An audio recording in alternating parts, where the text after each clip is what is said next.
इन रोटियों को स्वीकार करो और ऐसी ही 4 और रोटियां बनाकर अगले गांव में बढ़ा दो। भाई साहब, झांसी और आपके इस बच्चे को आपकी जरूरत है। अपनी ये शाही पोशाक मुझे दे दीजिए और गुप्त रास्ते से निकल जाइए। तुम मुझे क्या डराओगे फिरंगी? याद रखना, तुम्हारी इस तोप से जो चिंगारी निकलेगी वो एक दिन तुम्हारी पूरी सल्तनत को राख कर देगी। जो भी बागी दिखे उसे तोप के मुंह पर बांध दो। मई 1857 की वो खौफनाक और उमस भरी रात, जब दिल्ली के लाल किले की प्राचीर पर एक 80 साल का बूढ़ा खड़ा था। आंखों से बहते आंसू उसकी सफेद दाढ़ी को भिगो रहे थे। कांपते हाथों में एक पुरानी बंदूक थी और सामने खड़ी थी साक्षात मौत। ये कोई मामूली इंसान नहीं, ये था मुगल सल्तनत का आखिरी चिराग, बहादुर शाह जफर। लेकिन क्या आप जानते हैं कि इसी रात, इसी किले की दीवारों के पीछे एक ऐसी अदृश्य साजिश की नींव रखी जा रही थी जो आगे चलकर इसी शहंशाह के बेटों के कटे हुए सिर एक थाली में सजाकर उनके सामने लाने वाली थी। बचपन से स्कूल की किताबों में हमें पढ़ाया गया कि 1857 का गदर महज एक सैनिक विद्रोह था जो गाय और सुअर की चर्बी वाले कारतूसों की वजह से अचानक भड़क उठा। लेकिन आज जब आप इस खूनी दास्तां की गहराइयों में उतरेंगे तो आपको समझ आएगा कि किताबों का वो सच तो सिर्फ एक पर्दा था। उसके पीछे छिपा था एक ऐसा भयानक चक्रव्यूह जिसकी भनक ब्रिटिश इंटेलिजेंस को भी नहीं थी। अगर इस महाक्रांति का वो महारहस्य अंग्रेजों के हाथ न लगा होता तो आज भारत का नक्शा, इसका इतिहास और वर्तमान कुछ और ही होता। आज हम इतिहास के उन्हीं पन्नों को पलटने जा रहे हैं जिन्हें जानबूझकर कोहरे के पीछे छुपा दिया गया। इस महासंग्राम की शुरुआत किसी सैन्य छावनी के बारूद से नहीं, बल्कि उत्तर भारत के शांत गांवों में आधी रात को दौड़ते हुए कदमों से हुई। साल 1857 की शुरुआत, जब पूरा देश कड़ाके की ठंड में सोया हुआ था, तब गांवों के चौकीदार एक ऐसी रहस्यमयी हरकत कर रहे थे जिसने इतिहास को हिला कर रख दिया। आधी रात के सन्नाटे में एक गांव का चौकीदार अपनी जान हथेली पर रखकर दौड़ता हुआ दूसरे गांव पहुंचता, वहां के सोए हुए चौकीदार को जगाता और चुपचाप उसके हाथों में थमा देता 4 सादी रोटियां। बिना कोई लंबी बात किए वो बस एक ही जुमला दोहराता, इन रोटियों को स्वीकार करो और ऐसी ही 4 और रोटियां बनाकर अगले गांवों में बढ़ा दो। देखते ही देखते ये अजीबोगरीब सिलसिला इतनी भयानक तेजी से फैला कि ईस्ट इंडिया कंपनी के हुक्मरानों की रातों की नींद उड़ गई। गवर्नर जनरल लॉर्ड कैनिंग से लेकर अंग्रेजों का पूरा खुफिया तंत्र दिन रात एक करने के बाद भी हैरान परेशान था। उन्हें समझ ही नहीं आ रहा था कि आखिर इन बेजान रोटियों के पीछे का असली कोडवर्ड क्या है। क्या इन रोटियों में कोई धीमा जहर था जो ब्रिटिश फौज को कमजोर करने के लिए था? क्या ये कोई तांत्रिक जादू टोना था, या फिर ये किसी ऐसी तबाही की आहट जो पूरी ब्रिटिश हुकूमत को हमेशा के लिए जिंदा दफन करने वाली थी? अब सबसे बड़ा सवाल ये उठता है कि ब्रिटिश साम्राज्य की आंखों में धूल झोंकने वाले इस अभूतपूर्व चक्रव्यूह के पीछे आखिर किस महामस्तिष्क का दिमाग काम कर रहा था? अगर आप इतिहास की मोटी मोटी किताबें भी छान मारेंगे तो आपको इस मास्टरमाइंड का नाम आसानी से नहीं मिलेगा। लेकिन लंदन के गुप्त अभिलेखागारों में दबी ब्रिटिश इंटेलिजेंस की पीली पड़ चुकी फाइलें कुछ और ही गवाही देती हैं। इस पूरे जाल के पीछे 2 अदम्य नायकों का दिमाग था। बिठूर के नाना साहब पेशवा के सबसे भरोसेमंद सलाहकार अजीमुल्ला खान और झांसी की रानी के बेहद करीबी कूटनीतिज्ञ रंगो बापूजी गुप्ते। इन दोनों ही क्रांतिकारियों ने लंदन की सड़कों और ब्रिटिश संसद की दीर्घाओं में महीनों गुजारे थे। वो अच्छी तरह समझ चुके थे कि अगर गोरों को शिकस्त देनी है तो उनके सबसे बड़े हथियार यानी उनके कम्युनिकेशन सिस्टम को ही पंगु बनाना होगा।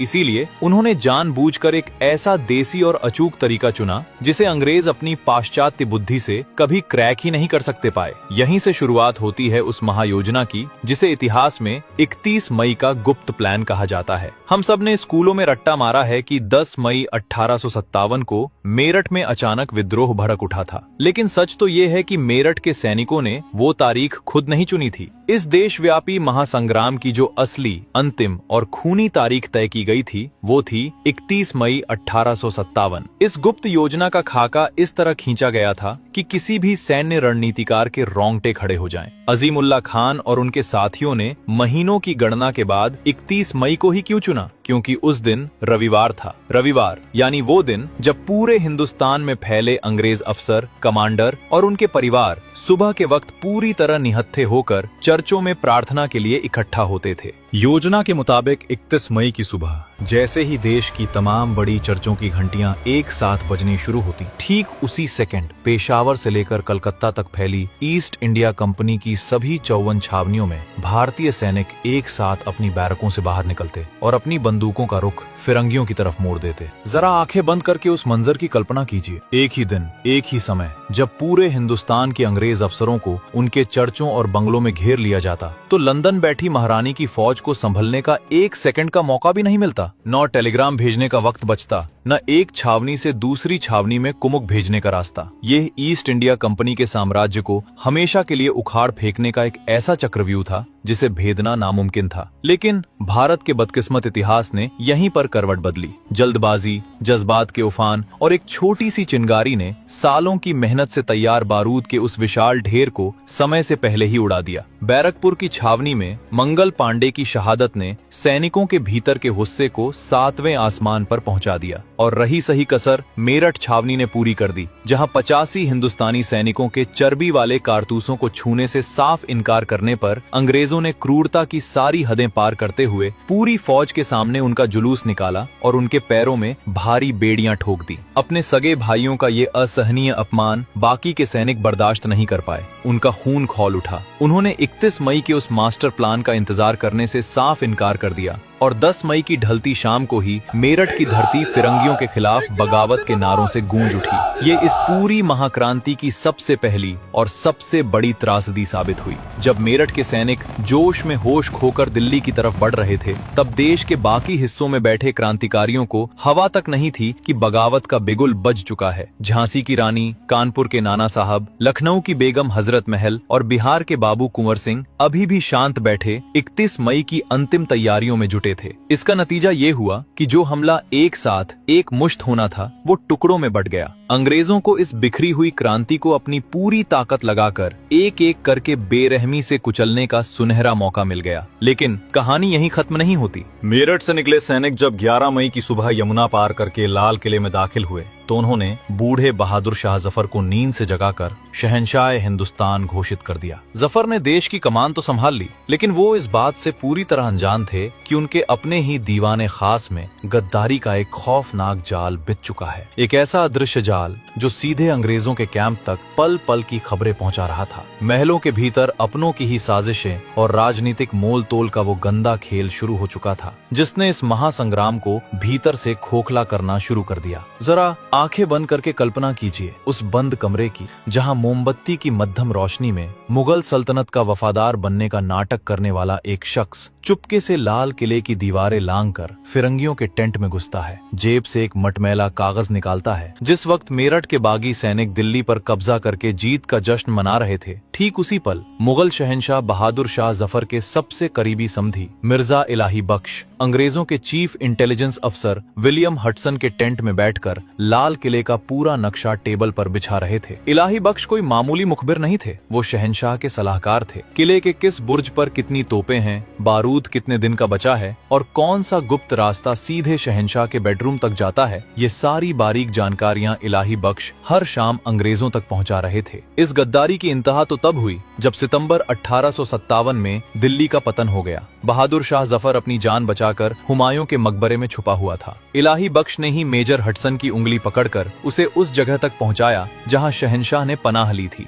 हडसन ने शहंशाह को गिरफ्तार किया और उसके बाद उनके 2 बेटों और एक पोते को दिल्ली गेट के पास ले जाकर सरेआम गोली मार दी। इसके बाद हडसन ने शहंशाह के सामने एक थाली पेश की जिस पर मखमली कपड़ा ढका था। हडसन ने मुस्कुराते हुए कहा, ये कंपनी बहादुर की तरफ से आपके लिए तोहफा है। जफर ने जैसे ही वो कपड़ा हटाया, उनके पैरों तले जमीन खिसक गई। थाली में उनके अपने बेटों के कटे हुए सिर रखे थे। 80 साल के बूढ़े शहंशाह ने आंखें बंद कर ली। उनकी रूह कांप उठी, लेकिन उन्होंने घुटने टेकने से साफ इनकार कर दिया। उन्होंने भरे गले से इतिहास का वो अमर शेर कहा, गाजियों में बू रहेगी जब तलक ईमान की, तख्ते लंदन तक चलेगी तेग हिंदुस्तान की। दिल्ली की बर्बादी तो बस शुरुआत। गद्दारी के इसी दीमक ने अब रुख किया बुंदेलखंड की उस रियासत की तरफ जहां इतिहास की सबसे महान वीरांगना अपनी आखिरी लड़ाई की तैयारी कर रही थी। साल 1858 की एक तपती हुई दोपहर, झांसी का किला चारों तरफ से ब्रिटिश जनरल सर ह्यूरोज की विशाल सेना और आधुनिक तोपों से घिर चुका था। किले की प्राचीर से रानी लक्ष्मीबाई की तोपें अंग्रेजों पर साक्षात काल बनकर बरस रही थी, जिनकी कमान खुद मशहूर तोपची गुलाम गौस खान के हाथों में थी। लेकिन ठीक उसी वक्त झांसी की किस्मत को एक और गद्दार ने डस लिया। किले का एक अधिकारी दुल्हाजू ने फिरंगियों के लालच के आगे घुटने टेक दिए। उसने आधी रात के घने अंधेरे में चुपचाप किले का एक गुप्त दक्षिणी दरवाजा खोल दिया। ब्रिटिश फौज टिड्डी दल की तरह किले के भीतर घुसने लगी। महलों में कोहराम मच गया, बारूद का गोदाम हवा में उड़ा दिया गया और झांसी का पतन तय लगने लगा। ऐसे खौफनाक मंजर में रानी लक्ष्मीबाई अपने छोटे से बेटे दामोदर राव को पीठ पर बांधकर दोनों हाथों में नंगी तलवारें थामे मौत के व्यूह को चीरने के लिए तैयार थीं। लेकिन किले के बाहर अंग्रेजों का जो घेरा था उसे अकेले पार करना नामुमकिन था। झांसी की आन को बचाने और रानी को जिंदा बाहर निकालने के लिए अब इतिहास के पन्नों से एक ऐसा अनाम और जादुई किरदार सामने आने वाला था जिसकी कल्पना खुद अंग्रेजों ने भी नहीं की थी। वो जाबाज चेहरा था झलकारी बाई का। झलकारी बाई झांसी की महिला सेना दुर्गा दल की निडर सेनापति थी, जिनका कद काठी, चेहरा और आवाज हूबहू रानी लक्ष्मीबाई जैसी थी। जब महल में चारों तरफ लाशें बिछ रही थीं, तब झलकारी बाई ने रानी के पैर पकड़ लिए और कहा, बाई साहब, झांसी और आपके इस बच्चे को आपकी जरूरत है। अपनी ये शाही पोशाक मुझे दे दीजिए और गुप्त रास्ते से निकल जाइए। आज आपकी जगह ये दासी रानी बनकर फिरंगियों को उलझाएगी। रानी की आंखों में आंसू थे, लेकिन भारी मन से उन्होंने अपना मुकुट, पोशाक और तलवार झलकारी बाई को सौंप दी और रात के अंधेरे में किले से बाहर निकल गईं। अब झलकारी बाई के तन पर रानी की पोशाक थी, चेहरे पर राजसी तेज और आंखों में प्रतिशोध की ज्वाला। वे बिजली की गति से घोड़े पर सवार होकर सीधे किले के मुख्य द्वार की तरफ बढ़ीं, जहां जनरल ह्यूरोज की विशाल सेना खड़ी थी। झलकारी बाई ने दोनों हाथों से तलवारें चलाते हुए अंग्रेजों पर ऐसा भीषण काल बरपाया कि गोरे अफसर खौफ से चीख उठे। देखो, वो रही झांसी की रानी, उसे जिंदा पकड़ो। घंटों तक झलकारी बाई अकेले सैकड़ों ब्रिटिश सैनिकों से लोहा लेती रहीं, जिससे असली रानी को सुरक्षित दूर निकलने का पूरा समय मिल गया। जब पूरी तरह लहूलुहान हालत में उन्हें बंदी बनाकर जनरल ह्यूरोज के सामने लाया गया, तो उनके चेहरे पर मौत का कोई खौफ नहीं था। उन्होंने अपनी तीखी आंखें सीधे ह्यूरोज की आंखों में गड़ा दी और निडर होकर बोली, तुम मुझे क्या डराओगे फिरंगी? याद रखना, तुम्हारी इस तोप से जो चिंगारी निकलेगी वो एक दिन तुम्हारी पूरी सल्तनत को राख कर देगी। उधर रानी लक्ष्मीबाई रात के सन्नाटे को चीरती हुई झांसी से सकुशल बाहर निकल गई। झांसी से निकलकर वे सीधे कालपी पहुंची और तांत्या टोपे के साथ मिलकर अंग्रेजों के सबसे मजबूत गढ़ ग्वालियर के किले पर कब्जा कर लिया। इस पलटवार से ब्रिटिश हुकूमत हिल उठी। जनरल ह्यूरोज के पैरों तले जमीन खिसक गई जब उसे पता चला कि जिसे वो झांसी की रानी समझकर जश्न मना रहा था, वो तो उनकी एक जाबाज हमशक्ल सेनापति थी। वो अपनी पूरी ताकत समेटकर ग्वालियर पहुंच गया। 18 जून 1858 ग्वालियर का वो ऐतिहासिक मैदान। रानी लक्ष्मीबाई मर्दाने भेष में दोनों हाथों में नंगी तलवारें लिए साक्षात चंडी का रूप धारण कर चुकी थीं। उनके सामने अंग्रेजों की सबसे खूंखार घुड़सवार सेना खड़ी थी। रानी ने अकेले ही दर्जनों फिरंगियों को गाजर मूली की तरह काट डाला। लड़ते लड़ते रानी का घोड़ा एक नाले के पास आकर अड़ गया। एक ब्रिटिश सैनिक ने पीछे से उनके सिर पर तलवार से वार किया, जिससे उनका आधा चेहरा कट गया। पर छाती पर संगीन का गहरा घाव होने के बाद भी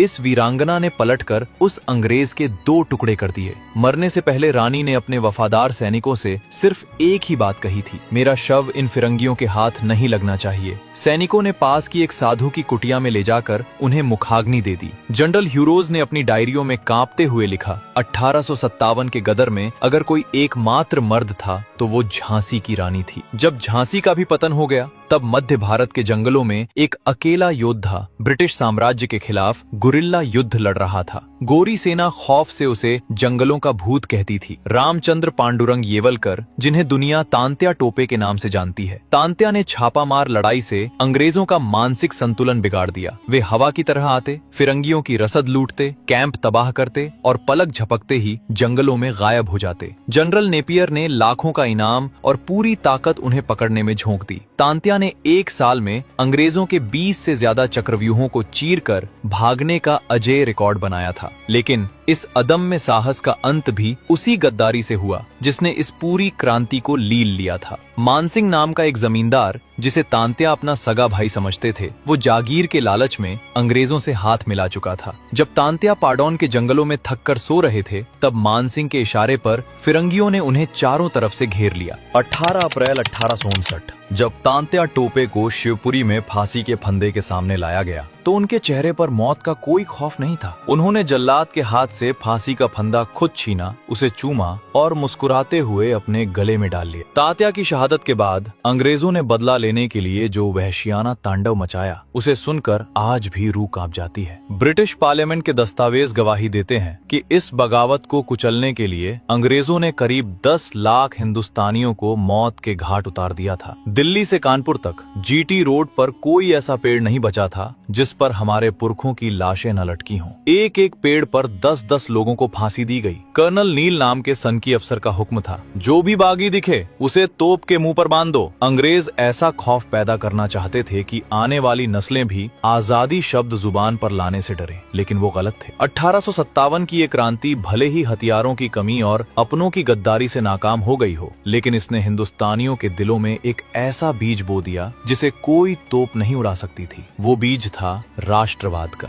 इस जंग से पहले लोग अपनी रियासतों के लिए लड़ते थे, लेकिन 1857 में पहली बार पूरा देश एक झंडे के नीचे एक वतन के लिए खून बहा रहा था। इसी सामूहिक हुंकार की गूंज आगे चलकर भगत सिंह, चंद्रशेखर आजाद और नेताजी सुभाष चंद्र बोस की बंदूकों में सुनाई दी। आज जब हम आजाद भारत की हवा में सांस ले रहे हैं, तो हमें रोटियों का वो रहस्य, लाल कमल का त्याग, क्रांतिकारियों का बलिदान और लाल किले की वो गद्दारी कभी नहीं भूलनी चाहिए। इतिहास गवाह है, जो कौम अपने शहीदों को भुला देती है, उसका भूगोल बदलते देर नहीं लगती। 1857 की क्रांति हारी नहीं थी, उसे महलों के भीतर से ही हरा दिया गया था। आपकी नजर में 1857 की क्रांति की सबसे बड़ी वजह क्या थी? गद्दारी, जल्दबाजी या अंग्रेजों की ताकत? अपना जवाब कमेंट में लिखिए। वीडियो पसंद आई हो तो एक लाइक करें और ऐसी ही दमदार ऐतिहासिक कहानियों के लिए बैटल डिकोडिंग को सब्सक्राइब कर लीजिए। मिलते हैं किसी और खौफनाक और अनसुने ऐतिहासिक चक्रव्यूह के साथ। तब तक के लिए जय हिंद।